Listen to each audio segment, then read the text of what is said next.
अभी आ रहा है? Just hold on.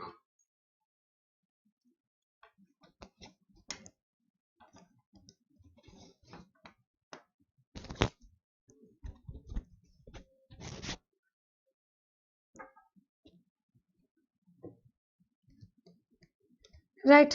So am I audible? Yes. Fine, Okay. ma'am. Okay. Right. Thank you. Thank you. So I was asking you, how was your exam? How did you full obstetrics and gynecology in the exam?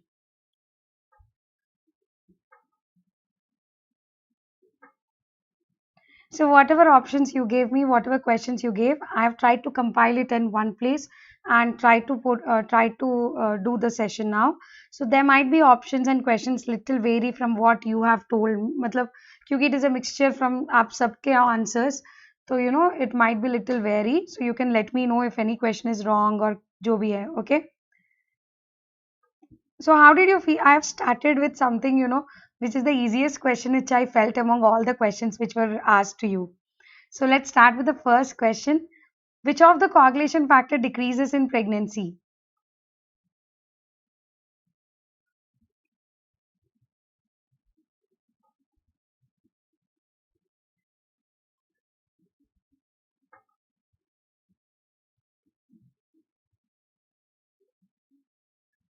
So the coagulation factor which decreases in pregnancy, all coagulation factors increase in pregnancy. So pregnancy is a hypercoagulable state. So all coagulation factors increase in pregnancy,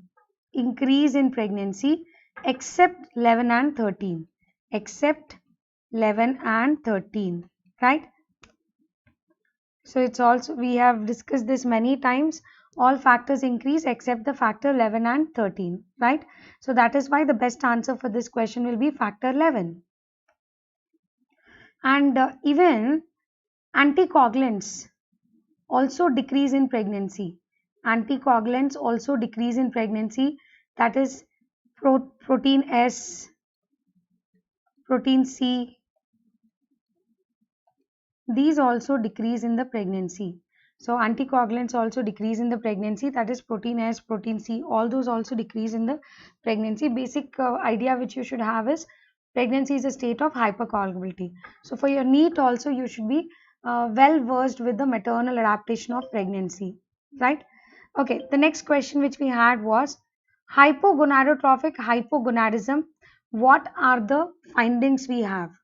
So obviously when it is given hypogonadotrophic means from there are no gonadotrophins, that's why it is written hypogonadotrophic, and because there is no gonadotrophins there is no development of the testes also, so that is why hypogonadism.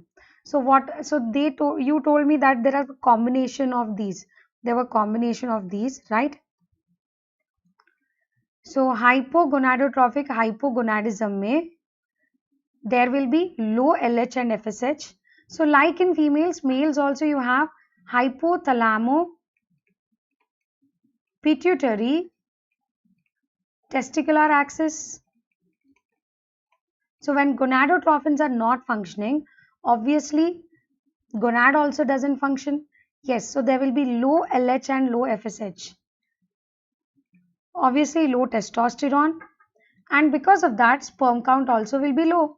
So here the answer is ACT. ACD, right? Hypogonadotrophic hypogonadism is pre-testicular or testicular or post-testicular, guys?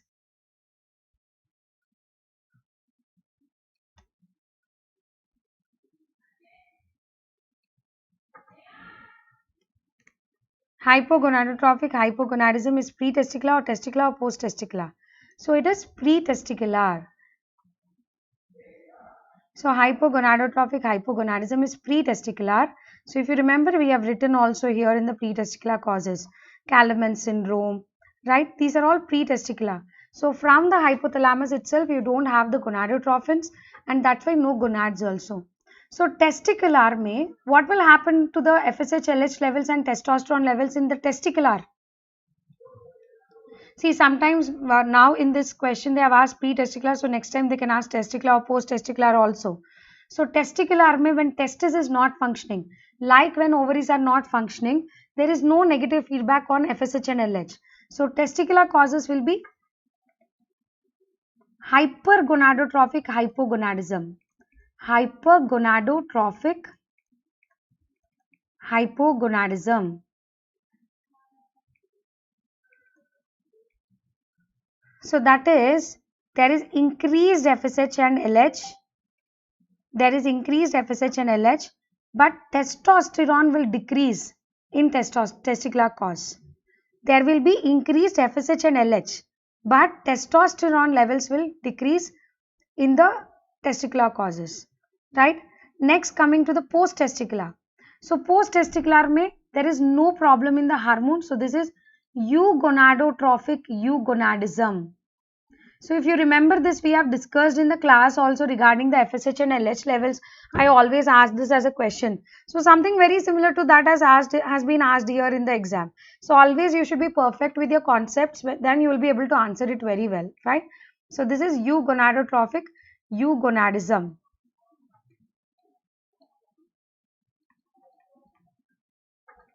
So here FSH, LH and testosterone all are normal in the post-testicular cause. है ना? Right. Not a criteria of preterm labor. Again, this is there in your notes. So not a criteria of preterm labor. So if you have two types in preterm labor, we have threatened preterm labor and established preterm labor. Who can answer me what is established and what is threatened?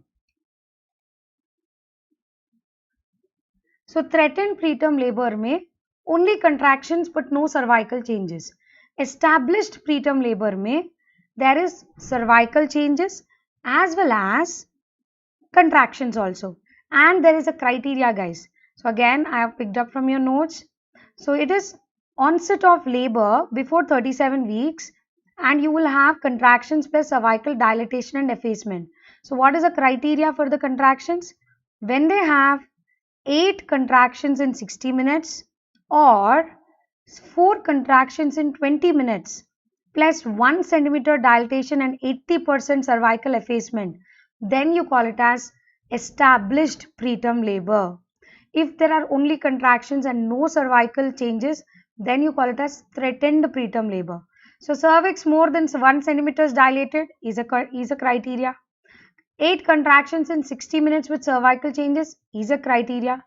80% effaced cervix is also a criteria. Cervix being posterior is not a criteria, so the D is the answer here. D is answer here. Yeah, so the option was cervix is posterior or midline. So D is the answer here. Okay. So guys, one very important point. You are listening to this session only to correct yourself or to see what questions came, what topics I have to concentrate more when I go for my NEET. Right, I already know that you're in a lot of dilemma whether NEET is going to get postponed or not getting postponed.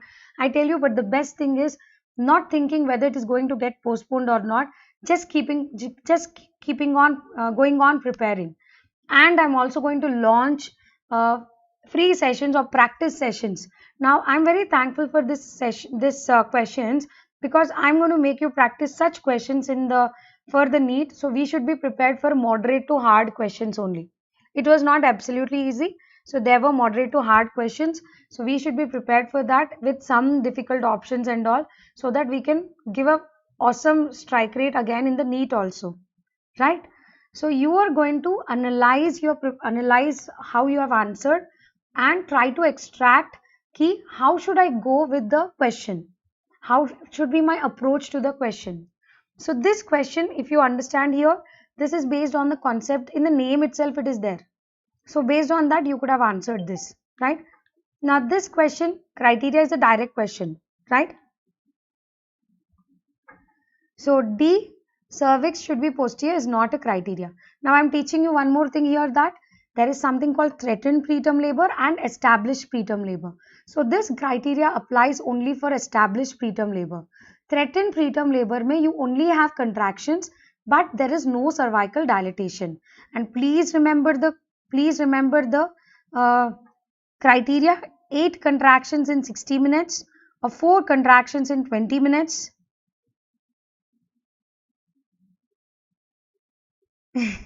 Plus 1 centimeter dilatation plus 80% cervical effacement. Now I'll ask you one question. How many of you got scared seeing lengthy options? किसको कितने बच्चों को lengthy options देख के डर के वो confidence नहीं आ रहा था और वहीं पे आपने गलत कर दिया? और कितने बच्चे ने बाहर आने के बाद सेम क्वेश्चन सोचा तो आंसर याद आ गया? So, you have to overcome that fear of the lengthy questions and lengthy options. And we are going to work on that by, I am going to select some questions which are really difficult, at least 5 questions or 10 questions per day, ताकि we will overcome that fear of lengthy questions. ठीक है? Right. Callaman syndrome, I think Callaman syndrome you all would have answered because Callaman is something very favorite. Yes. So that is, we have to overcome that fear. We have to overcome that fear. So which of the following, actually here when I'm putting no, you don't have that lengthy questions which you actually felt in the, क्योंकि I couldn't extract that same to same lengthy पक्का to पक्का. मैंने तो बस summary निकाला है. तो आपको वो practice करना जरूरी होगा और हम लोग ये practice करेंगे. I'll come live to you every day and we'll practice that before the NEET. Okay. So which of the following is more commonly associated with Callaman syndrome? So what is Callaman syndrome? So Callaman syndrome, so this is something in contrast to what we have, options were lengthy this time, not the questions. Usually I used to have one feeling, among all the 4 options, जो भी option सबसे lengthiest होता है वो correct answer होता है, but unfortunately आपको सारे ही ऑप्शंस लेंथी थे, है ना?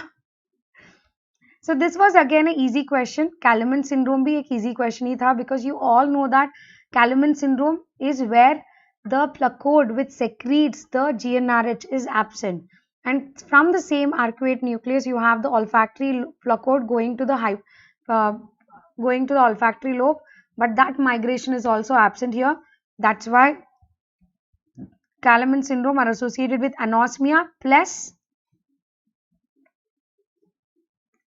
So Callaman syndrome is associated with anosmia plus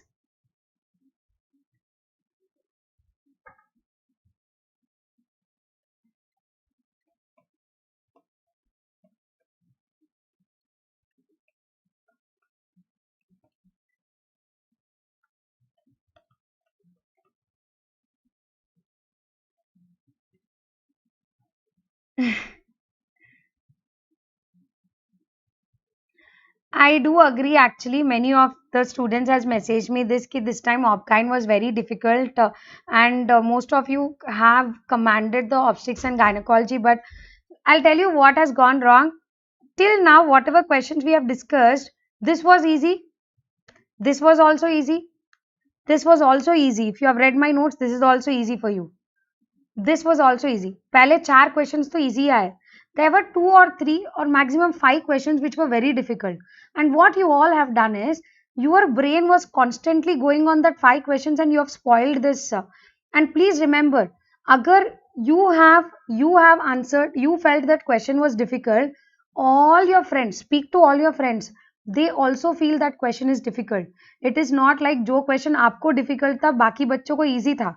अगर आपको difficult है तो बाकी बच्चों को भी difficult ही होगा, because all of you read maximum wherever you go, same reading, same everything will be same. Yeah, okay. So your rank won't depend on those questions. Your rank depends on these questions. If you would have done Callaman syndrome wrong, that's like a blunder. So if you have done such questions, these questions correct, be calm, be composed. You have done very well. Don't worry at all. Okay, so it is anosmia plus they'll present you with primary amenorrhea because of the absence of GnRH production, and they'll present you with primary amenorrhea due to absence of GnRH production. So this can be seen in both males and females. It is more common in males compared to females, and it is CAL1 gene mutation. CAL1 gene mutation.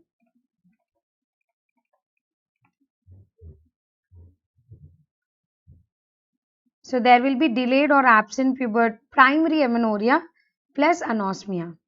So what is modified biophysical profile? I think all of you would have answered modified biophysical profile also. है ना? So what is modified biophysical profile? So modified biophysical profile is A5 plus NST. So non-stress test plus modify plus AFI is called as modified biophysical profile. So AFI plus NST is together called as modified biophysical profile, right? So again, this is easy question, sixth easy question. Seventh question, again, which I felt was easy itself. Which of the following is not cost-effective regular screening procedure advised for pregnant women?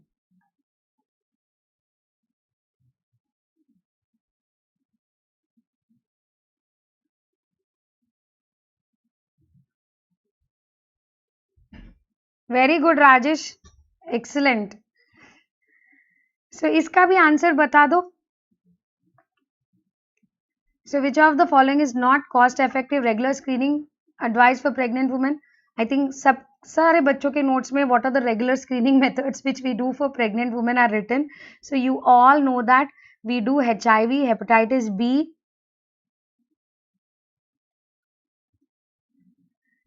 good Van Mote helped no, and VDRL. So echo we don't do echo. So ये भी mark we got it. So what are the routine investigations we do? Blood grouping and typing. Hemoglobin in every trimester. We do HIV, HbSAg, VDRL. We do urine microscopy, routine test and urine culture. Glucose levels. Pap smear is also indicated, but we don't do routinely, but it is according to the guidelines you are supposed to do pap smear. And serum TSH. These are all routine screening methods which we do for all the patients, right? High risk HPV does not cause. Now this again is there in our notes, but and last exam also when there was a question on HPV vaccination. See, last INI-CET they have asked HPV vaccination ke bare mein. So we have again posted a video on YouTube explaining all the INI-CET questions where HPV I try to post everything regarding. So when one topic is asked, you should be perfect with everything, every aspects of that, right? I feel some of you would have gone wrong with this. Let me see what you all have answered for this question. High risk HPV does not cause.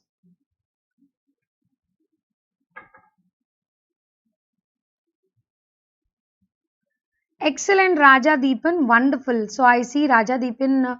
Yes, you have all answered correct. Excellent, yeah. That's all. Very good. So laryngeal papillomatosis is not caused by HPV, guys. It causes anal cancer, it causes cervical cancer, it causes oral cancer also, but it does not cause laryngeal papillomatosis, right? So HPV causes cervical cancer,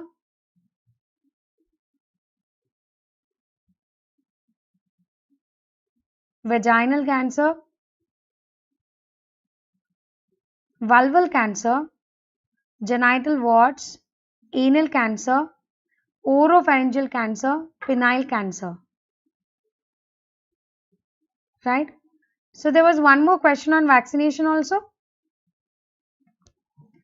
So if I miss any more questions, I'll try to incorporate that also. Message me the other questions if I have missed anything after everything. Okay. So it causes cervical cancer. Okay, there's one more question on HPV vaccination also. Good.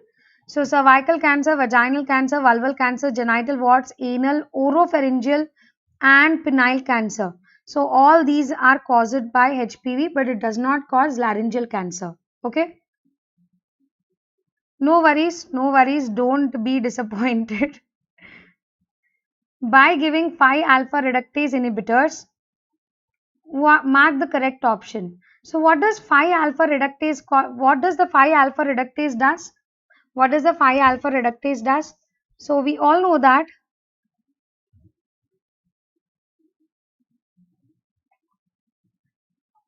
So what does 5-alpha reductase does? So 5-alpha reductase converts the testosterone to dihydrotestosterone. 5-alpha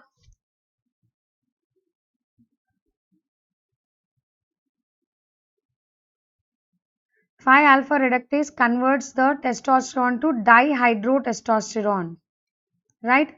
So testosterone to dihydrotestosterone is by 5-alpha reductase. When there is no 5-alpha reductase, so this testosterone to dihydrotestosterone won't be possible. So on the whole, testosterone levels will reduce. So on the whole, testosterone levels will reduce.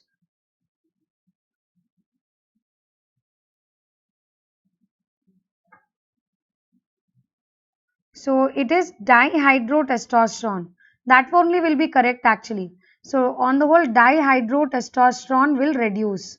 So if you had that in the option, please go with the answer of dihydrotestosterone reduces. Dihydrotestosterone reduces. Okay.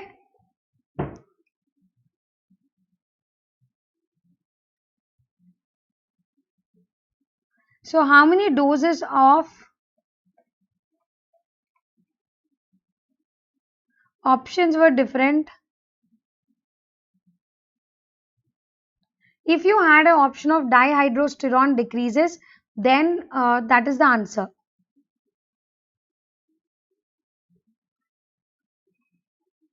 Testosterone does not reduce, it is the dihydrotestosterone which reduces. Okay.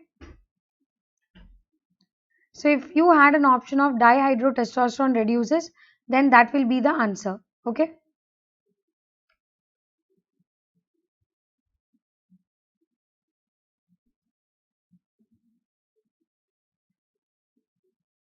It was not there in the option.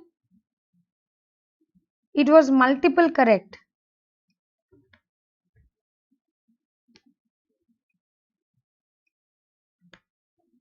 Okay, this question we'll try to, you can send me again. I will try to reform this question. Okay. So this question probably I got it little wrong. You can send me, I'll reform it. Kassavitz's rule is related to. So this was another question which you got. Kassavitz's rule is related to.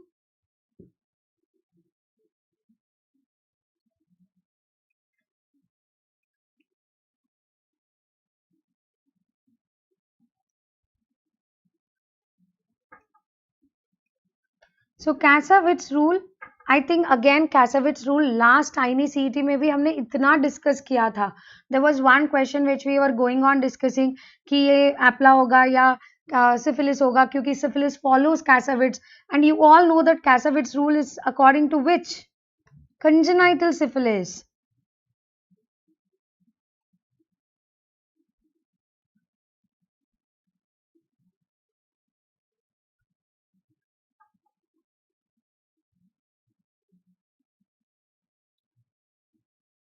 Okay, so Kassavitz's rule is related to the congenital syphilis. Kassavitz's rule is related to congenital syphilis. Okay, I will take Anurag's answer and I'll let you know. So you had intracellular testosterone levels decrease, extracellular testosterone levels decrease, prolactin levels decrease. There was no dihydrotestosterone, Anurag, for the previous question.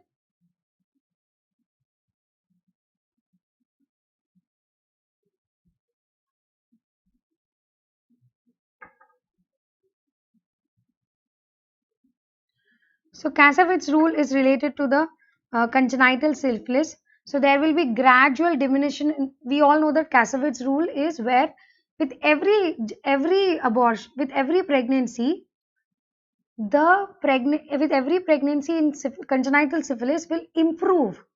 So there is gradual diminution in the severity of the congenital transmission between mother and fetus. So first it will start with miscarriage. Then miscarriage at 13 weeks, then it becomes at 20 weeks, then it becomes stillbirths, then it becomes neonatal death, then it becomes unhealthy and living children, and finally they'll have a healthy living children.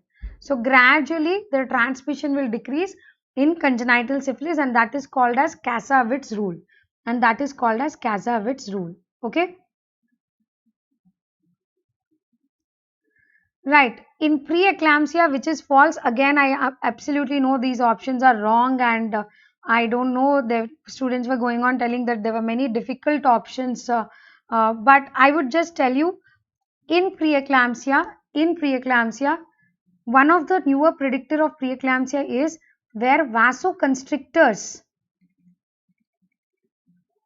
increase and vasodilators will decrease. So nitric oxide decreases, VEGF and platelet growth factor decreases, whereas soluble tyrosine kinase and endoglin will increase, prostacyclin and thromboxane A2 will increase. 9 to 14 years HPV is single dose, not two doses. According to the FIGO, according to the new FIGO rules 2018. So VEGF and platelet growth factor decreases, soluble tyrosine kinase and endoglin increases, nitric oxide decreases, prostacyclin and thromboxane A2 will increase. Okay. So what are the options there? Please tell me accordingly. Then we will decide what was the question and answer. Agar in your entire pathophysiology they have given somewhere nitric oxide decreases, तो वो correct answer है. And remember, you can also, one of the main predictor nowadays we are using for diagnosing preeclampsia is the ratio of soluble tyrosine kinase divided by platelet growth factor. So soluble tyrosine kinase increases and platelet growth factor decreases. So when you do SFLT to PLGF ratio, if it is increased, it means she has high risk of going into preeclampsia. So if you had this option also, it was correct. Yes, many students have messaged me that thromboxane decreases, thromboxane A2 decreases was there in one option.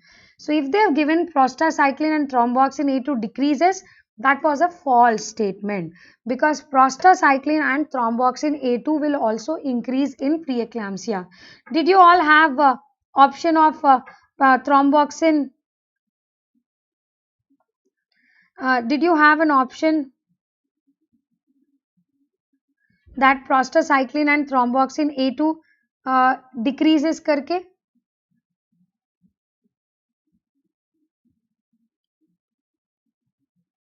If that option was there, then it is a wrong answer. If that option was there, then it was a wrong answer. Yeah, they have asked incorrect option, no? And in incorrect option, if you had thromboxane A2 decreases, then that is a wrong answer. So that will be your answer. Am I clear to all of you in this question? Okay. Next question. So again, this question also I really liked it, guys. मतलब बहुत अच्छे से दिया गया था. थोड़ा इतना twist was nice. Magnesium sulfate causes uterine relaxation but dose dependent. So magnesium sulfate. Yeah, if thromboxane and prostacyclin levels are decreasing, it is a false statement. If thromboxane and prostacyclin levels are increasing, it is a correct statement. Okay. Nitric oxide decreases was another statement. That was correct. Soluble tyrosine kinase to platelet growth factor increases was another option. That was also correct option. Okay. Right. Magnesium sulfate causes uterine relaxation but dose dependent is correct statement. So when you give magnesium sulfate, to how much level it might cause, so magnesium toxicity also we read that when magnesium toxicity goes up to, when it goes beyond the 7 milliequivalents, 10 milliequivalents, then you have certain uterine relaxation. So magnesium sulfate causes uterine relaxation but dose dependent is a correct statement, right?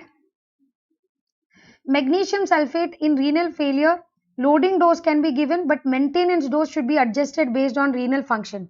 Again, if you remember, I made you write there, magnesium sulfate, we monitor the urine output when you are giving magnesium sulfate. So why do we monitor the urine output when we give magnesium sulfate? Because magnesium is excreted unchanged in urine. And you also wrote in your notes that whenever the creatinine level is more than 0.9, you give half dose of magnesium sulfate. right? So you can give loading dose, but maintenance dose should be adjusted based on renal function is also a correct statement. Magnesium covers seizures, but it has no role on reducing the blood pressure, guys. So that is why option C is wrong. So that is why option C is wrong. So C is the answer. So D option, magnesium sulfate is neuroprotective. Magnesium sulfate is I don't know, I am seeing here student has written magnesium sulfate is neuroprotective, so मैं वो लिख रही हूँ यहाँ पे. So magnesium sulfate is neuroprotective is a correct option. So this can also be taken. So what is the wrong statement here? C is the wrong statement. So C is your answer. C is your answer. So if you would have read with Shanti, this question का सारे options आपको मालूम थे और आप answer कर सकते थे. So I hope you all have answered this correct and you all have answered this well.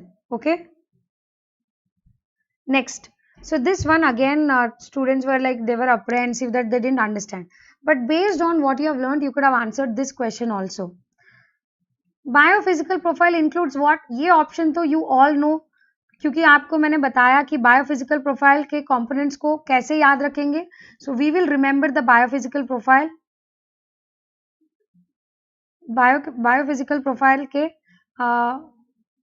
components, how do we remember it? We remember it by ban motu, right? So breathing, AFI, non-stress test, movement and tone.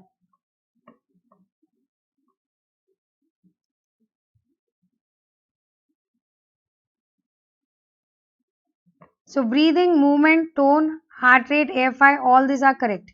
So it includes all this. It tells us about the fetal outcome and fetal. See, you know that we have 10 scoring. And when you have less scoring, it tells that it is fetal hypoxia and severe hypoxia mein fetal pH will go into acidemia. So it is telling us about fetal outcome and fetal pH. Yes, it is telling us. So what is the normal score? I make you write this small simple thing if you remember always. This is given in your notes.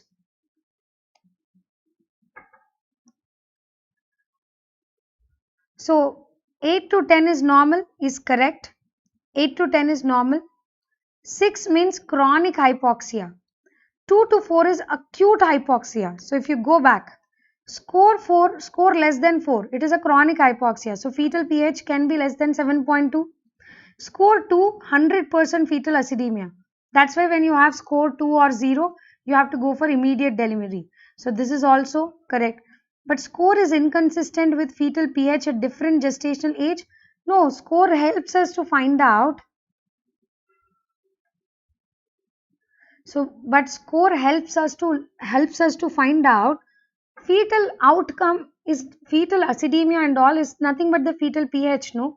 So score is helping us to find out the fetal pH. So it is not inconsistent, it is consistent. So that is why D option is a wrong statement. So D is your answer. D is your answer. Okay.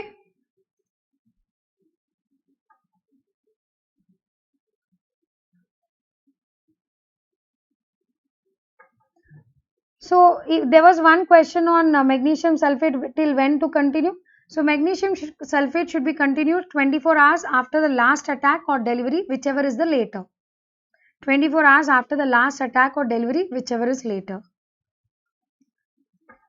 So what is this PPH question, guys? Loss of 500 ml blood in vaginal delivery. Initial replacement by colloids 4 times the amount of blood lost. So initial replacement is by colloids or crystalloids till you get the blood.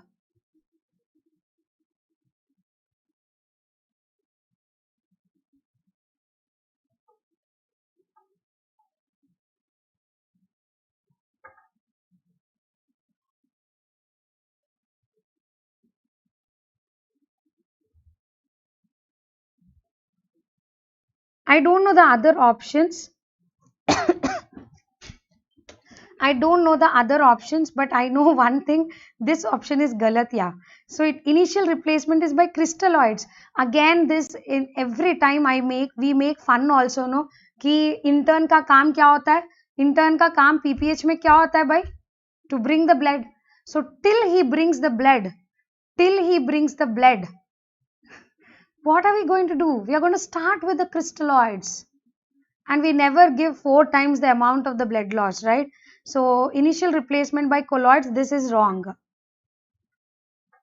First we start with crystalloids. Okay.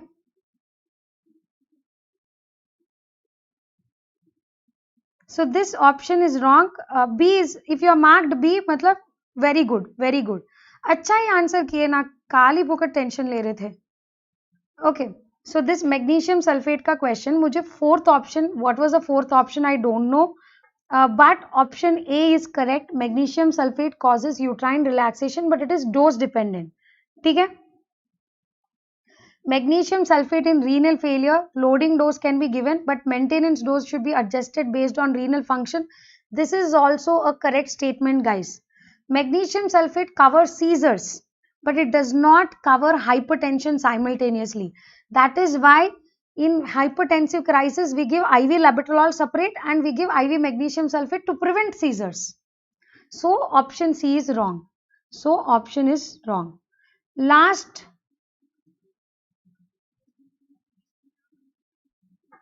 So PPH definition is loss of 500 ml of blood in vaginal delivery or loss of 1000 ml of blood in cesarean section. Both those are the Indian definitions. But according to ACOG, the definition is loss of 10% of the hematocrit. Loss of 10% of the hematocrit, right?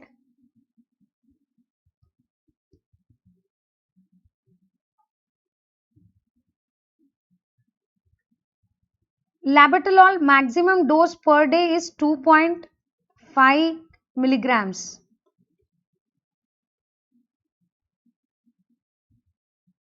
Yes, pain during the first stage of labor is largely from the uterus is correct.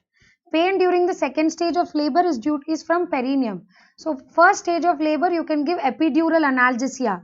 So where you are cutting, where is the level of the blockade for epidural? Till T10 you cut. But I always ask you know कि perineum में episiotomy दे रहे हो तो do you want to cut or not? You have to give separate anesthesia there. So pain during second stage is mainly due to perineum. Pain during first stage is mainly due to uterus. Okay. So this again, I don't know all the 4 options.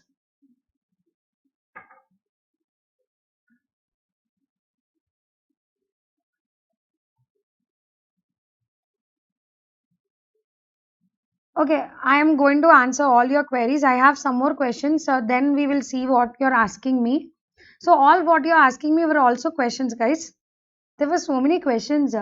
So last option was magnesium sulfate has a specific anticonvulsant action. Yes, it has a specific anticonvulsant action because it acts on the NMDA receptors. So that is fine. Yes, initial dose can be given safely in renal failure even though when there is because it is a life saving. You want to save the life of her first. Okay.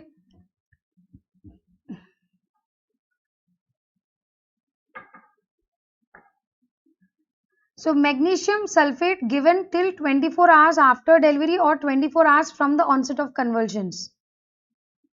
Magnesium sulfate should be started after the convulsions. Magnesium sulfate should be continued for 24 hours after the last convulsion or last delivery. So you can start it anytime, but your ending should be 24 hours from her convulsions or 24 hours from her delivery.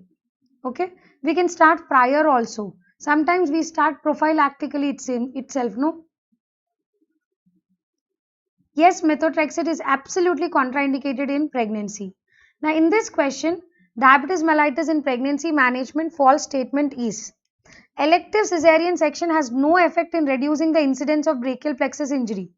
Why can we have why do we have Why do we have why do we have brachial plexus injury in diabetes? Because of the shoulder dystocia. So when you do elective cesarean section, you're obviously reducing the risk of shoulder dystocia. So obviously you're reducing the risk of brachial plexus injury.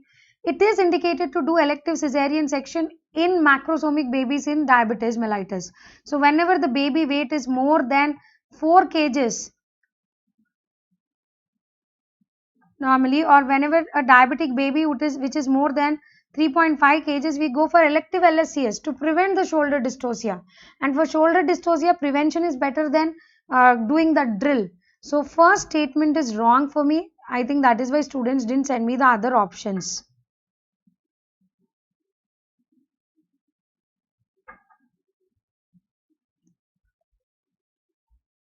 Okay, so elective cesarean section has no effect in reducing the incidence of brachial plexus injury is wrong.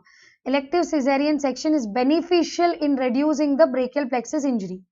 GDM female, is it GDM female or is it over DM female, guys?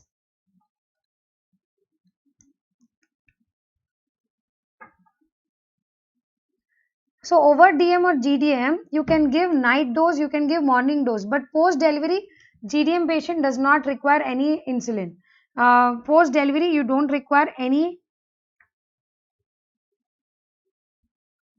Post delivery, you don't require any.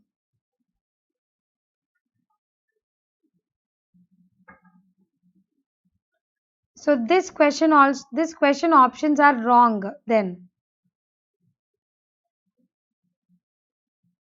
Actually, GDM female, we don't give morning dose. We give only the night dose. We don't give morning dose. And we don't give post delivery also. That's why I'm asking whether it is GDM or over DM. Then this option is not correct, no? So both options are not correct, what you have told me here.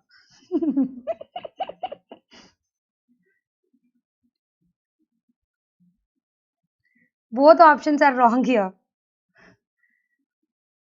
And Naveen is telling me that LSES prevents Blake. Okay, so if LSES prevents brachial plexus injury is a correct statement. So if you had the elective cesarean section has effect on reducing the brachial plexus injury, then this is correct. Then this is correct. In GDM में the insulin need is very less. So in GDM and during labor, so it further decreases. So GDM night dose you can give, but morning dose we don't give, and even and we take up the patient early first case, right? And you don't give post delivery also. So B statement is wrong. B statement is wrong. Okay.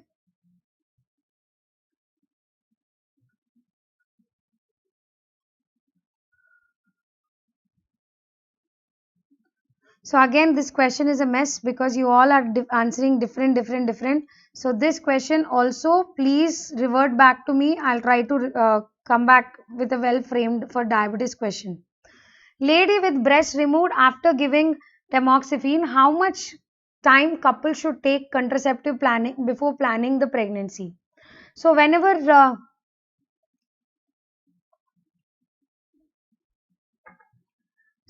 you are giving tamoxifen, usually any drugs if you don't know in the answer, मानो अगर आपको कोई answer पता नहीं चल रहा है, so any teratogenic drugs don't deliver them before 3 months.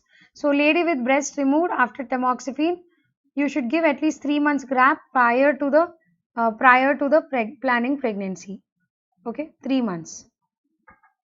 So they have also asked OGTT question, you are telling.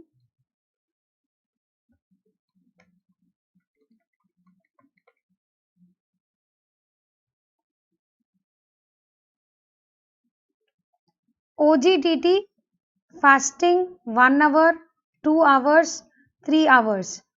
I always ask you to remember 90. I remember 5050. इस तरह रिमेंबर कर सकते हो आप OGTT के लिए 5050, 9 के बाद 18, 15 के बाद 14, 5050, 9 के बाद 18, 15 के बाद 14. If one value is abnormal, then it is called OGTT. If two values are abnormal, you call it as GDM. Okay. Arrange these cells from adluminal to luminal. Always remember, guys, from the adluminal to luminal, in the lumen you will have the sperms. In the lumen you will have the sperms. In the lumen you will have the sperms. So first you have the first myoepithelial cells,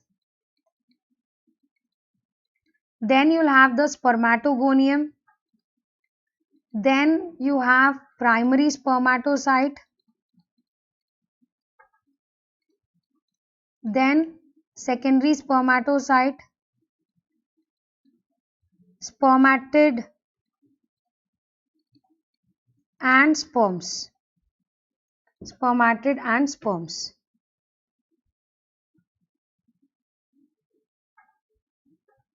Okay.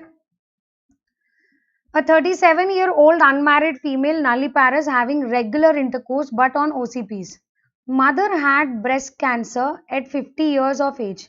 Naveen, you can connect to me on the Instagram of mine, Dr. Ramyasree 7, or you can message me through any Telegram group, but please post me the questions which I missed as you are answering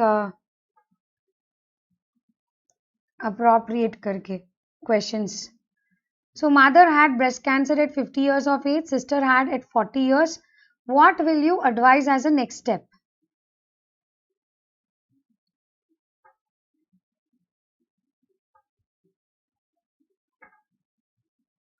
Yes, genetic counseling for BRCA is must. Genetic counseling for BRCA is must, right? So where all will you do genetic counseling for the BRCA? So when they have a personal history of both breast and ovarian cancer, when they have personal history of ovarian cancer and a close relative with a breast cancer at less than 50 years.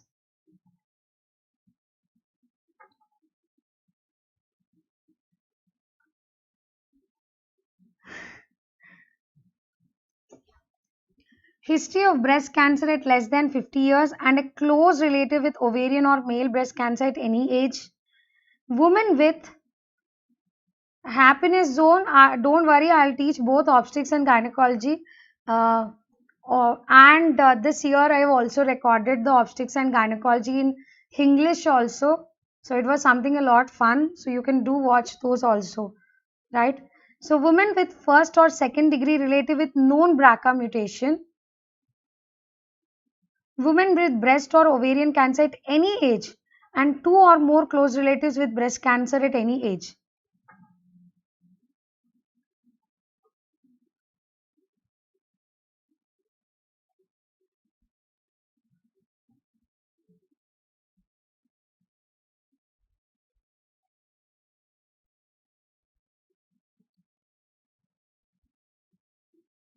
Yes, magnesium sulfate is continued for 24 hours after delivery.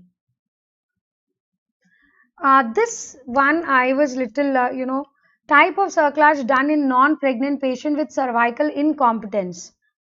So we have always learnt about the cervical incompetence in a pregnant patient.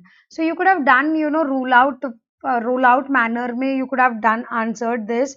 Kyuki if you know in your exam, if your notes may I have taught you worm cerclage. Who remembers where do we do worm cerclage? Worm cerclage is done for emergency cerclage. Worm cerclage is done for emergency cerclage, right? So emergency cerclage means where you go from 12 o'clock to 6 o'clock, 3 o'clock to 9 o'clock. So from 12 to 6, 3 to 9, you are going to take and you're going to put a stitch, right? Okay, laparoscopic cerclage. So Benson and Durfee is a type of abdominal cerclage which you do when you have a very small cervix in pregnancy. So most commonly applied is McDonald. If that is failed, you go for Shirodkar. If that fails, you can go for Benson and Durfee, which is a transabdominal cerclage. And when there is a rescue cerclage or emergency, when cervix is dilated, when you put a stitch, you call it as emergency cerclage. And you can perform laparoscopic cerclages also in the pregnancy. But a non-pregnant patient with cervical incompetence, the main type of cerclage which has been designed for a non-pregnant patient is lash and lash cerclage, guys. Lash and lash cerclage is mainly in non-pregnant women.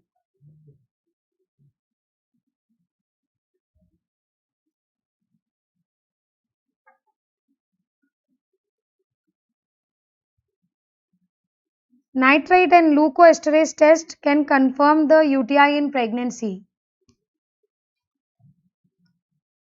Lash and lash has been mainly for non-pregnant. So obviously you have to answer that, not laparoscopy, na?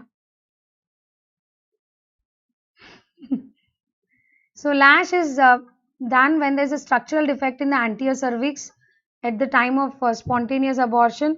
So it is mainly performed in the non-pregnant state. You remove a wedge-shaped statement of the area above the internal os and then you suture. So here it requires permanent cesarean section. This was a very difficult question. If your luck is good, you would have answered correct. Otherwise, most of you would have answered this. मेरे हिसाब से तो this we have it in Fernando areas, guys, and I read it when I was doing post graduation. तो मैंने actually Benson and Durfee I thought is more for you, but they have asked lash and lash. मतलब super tough exam. They wanted to give you a good, but they give always one or two questions like this because last time they have given Robson's classification, which again I read in post graduation itself, right?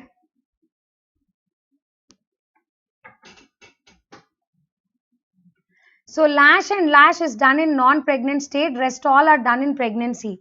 Rest all are done in pregnancy. Half-life of letrozole is 3 days, 3 to 4 days.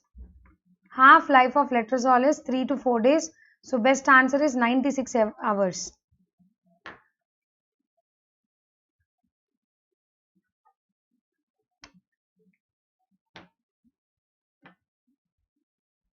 Yeah, by ruling out others, you could have answered lash and lash. But laparoscopy or lash and lash में, I think you would have got confused. But all of them has done wrong. बहुत सारे बच्चे जो यहाँ पे they have done wrong, so don't worry. Let me ask who has done lash and lash correct. Anybody did lash and lash correct? Anurag, did you do lash and lash correct? Excellent, Anurag. Super. Very good. He has done ruling out others and he has answered. Very good. Excellent. Very impressive. So these were the questions which I could.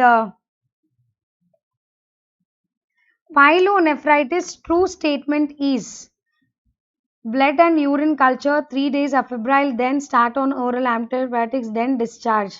Very good, Mahima. Excellent.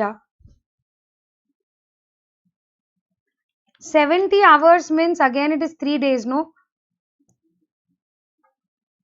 4 days मतलब कितना हुआ? 96 hours, no?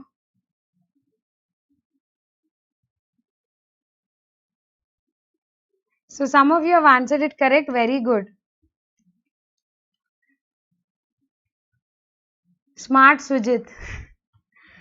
Okay, so I think some more questions like pyelonephritis wala question and UTI question. So I will try to whatever I have missed. You can discharge them 3 days after they are febrile, but I would like to put it 3 days, 72 hours.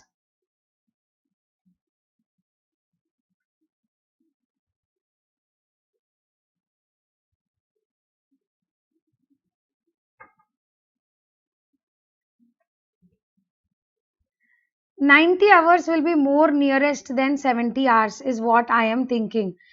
What is your pharmac opinion, 70 or 90? मुझे नहीं पता था इतना close options आया 70 and 90. ये भी I felt 70 and 90 इतना close options. I will tomorrow again search it in my infertility textbooks and then post correct answer for this question. ठीक है? Preterm criteria we have discussed. So if I have missed any questions, feel free to ask me, message me. I will revert back to you all, guys. So thank you. On the whole, I tell this was little tough, but yes, we are gonna. You could have answered. Matlab, you have done well. You have done well.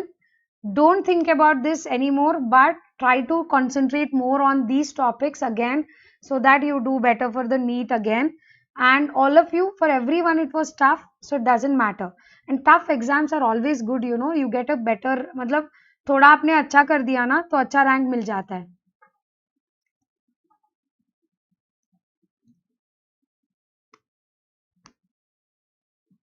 Okay. So thank you guys. Good night. Sweet dreams. I'll see you all with some more questions. If whichever I have left, you can post me. I'll look into it and I'll let you know. So those questions which you are telling some more, I will look into it. And letrozole half-life also, I'll reconfirm with the pharmac and I'll let you know. Okay. Thank you guys.